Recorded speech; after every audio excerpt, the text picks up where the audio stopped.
Hey guys, this is the Campfire Colonel again. Got another episode for you on how to start a fire with flint and steel and ferro rods. There's a difference between ferro rods and flint and steel, and I'll show you both.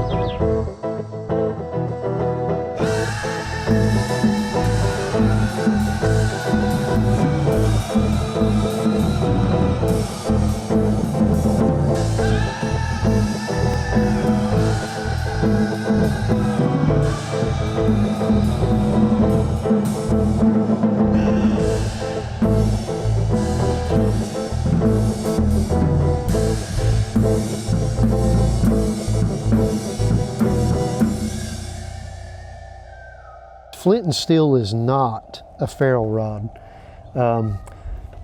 Some of the pieces I have here, I'm going to demonstrate this one last. This is flint and steel. I'll talk about that in a minute. I have your basic lighter uses a ferro rod. A lot of people call it a flint in there, but it's not. The thing that sparks is actually steel on a ferro rod.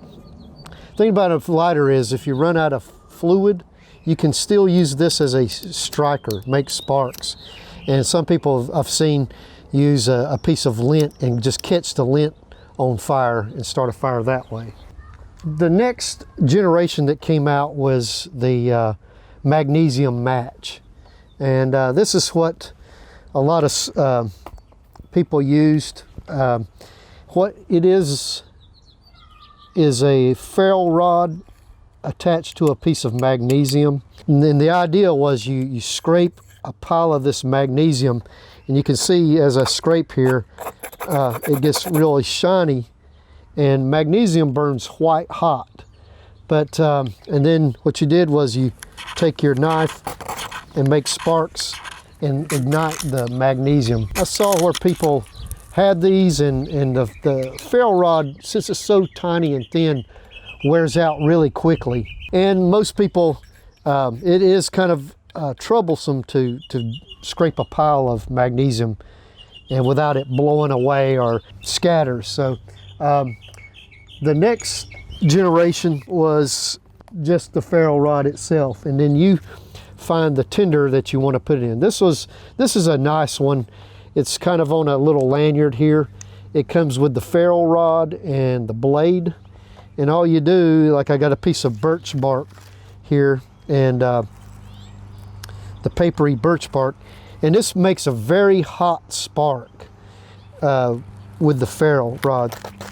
You see, that's burning already with just a little spark. You can ignite all kinds of tinders with this thing, cattail fluff, anything that is fibrous and has a lot of air. Another one, this was one of the first generations too. It's a big ferro rod, and you can get just the ferro rod. You push on this little blade here. The blade is next to the ferro rod, and it's kind of a button. You push and ignite, and it ignites the tinder that you have. So that's a good one. It comes in an orange flavor too. But you can get one of those from most camping supplies. I personally like this one. Not that it's better than any of these, but it just because of the size and convenience of it.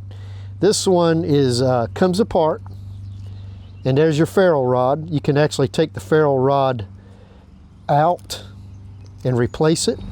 And then your blade, you unscrew it, and there's your little blade. Okay, I turn this around and make a nice handle with it. And now I have basically this, but in a smaller size. Okay, and I'll make some sparks with it.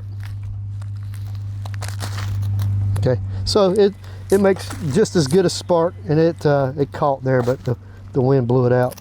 Okay, there we go. This one, I like it. It can fit right in your on your keychain, and you can put it most anywhere. I have one in my fishing vest. Okay, the next way I'm going to demonstrate is flint and steel. Okay, The thing to know about flint is it's not any ordinary rock. It's a hard rock. It has a crystalline structure that makes it flake well. It's kind of a smooth, almost waxy texture to it. All steels don't work either. Hard steels are the best. A knife, a saw blade, but you want high carbon steel to do your flint and steel. Unlike these ferro rods, is a low temp. These are high temperature sparks, make high temperature sparks. This is a low temperature spark. So you do almost need char cloth to make this work. And in the old days, the people in their packs, they would take flint and steel as part of their fire making kit. Okay, I'm going to take this and I'm going to strike it, and hopefully the sparks that come off, the sparks are coming from the steel igniting, and I'm going to try to ignite a piece of my char cloth. This piece of char cloth is real fibrous. It has some threads sticking out, so hopefully it'll catch my ember really well, and we'll see how it goes. Okay, so what I'm going to do is I'm going to place my char cloth on top of my flint. Different people do it different ways. This seems to work best for me, and I'm going to strike the kind of a glancing blow and try to strike a good spark off. And as you can see, this thing makes some good sparks. Okay, and what I'm going to do is try to catch one of those low temperature sparks onto my char cloth, find a good sharp edge where it'll bite into my steel, and then try to get a, right away I've got one glowing there. Look at that, one strike. I'll do a couple more.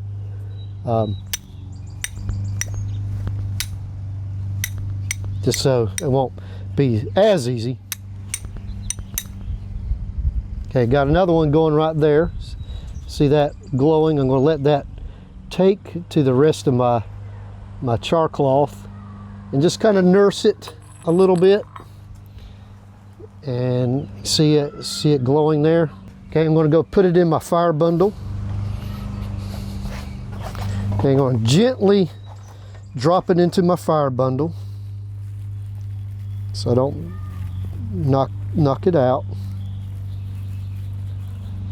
I'm going to kind of fold the fire bundle around it and start gently blowing it first, and then increase the amount of air I'm forcing into it.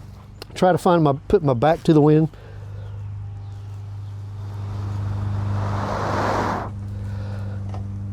Breathe off to the side. And we have fire from flint and steel.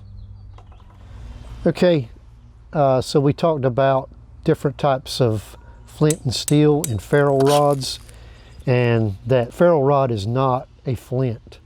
It's actually an alloy that makes a really good hot spark. Recommend those for your fire kit. I gave you a couple of varieties here. Talked about the lighter and how it has a ferro rod. For every firecraft kit, I recommend a ferro rod, because you can make a hot spark in any kind of climate, wet, dry, whatever. Practice with flint and steel. Go find, you can get some sources online. I'm a flint napper. I make arrowheads and spears and knives out of stone. So I've got several varieties myself. And then you can get these from a farrier or a blacksmith. Get them online. I made this one myself from a piece of high carbon steel. Well, that does it. Fire using flint and steel and ferro rods. Hope you enjoyed this episode. Remember, hit like and subscribe to the page, and we'll see you on the next episode.